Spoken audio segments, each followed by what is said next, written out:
Pemerintah Desa Mbong, Kecamatan Uram Jaya, Kabupaten Lebong melaksanakan musyawarah desa penetapan hasil pendataan SDGs Desa tahun 2021. Pada hari Senin 21 Juni 2021, kegiatan ini dilaksanakan di Balai Desa Mbong. Meski sudah melewati masa waktu pendataan SDGs Desa, akhirnya pemerintah Desa Mbong menyelesaikan dengan baik serta mendapatkan hasil pendataan masyarakat yang lengkap. Dalam hal ini pendataan secara manual yaitu kartu keluarga 205, kartu jiwa 529, laki-laki 287, perempuan 242.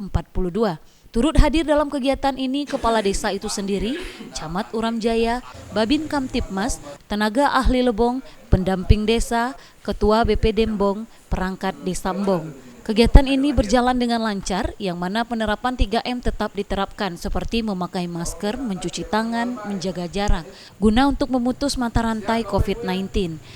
Itu secara manual, namun masalah upload ini secara aplikasi itu masih kendala kita, yaitu kita ada server yang terganggu, sinyal dan segala macamnya. Jadi itu mudah-mudahan ke depannya lebih baik, mudah-mudahan untuk 2022 itu lebih akurat, lebih tepat lagi. Nah, harapan saya ke depan, mudah-mudahan dengan ada pendataan ini, itu bisa membawa ke depannya lebih baik. Itu aja harapan saya.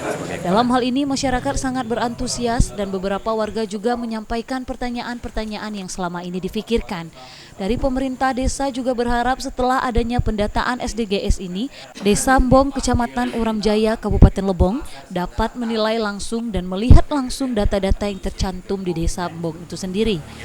Dari lokasi, Widya Susanti, Lebong TV melaporkan.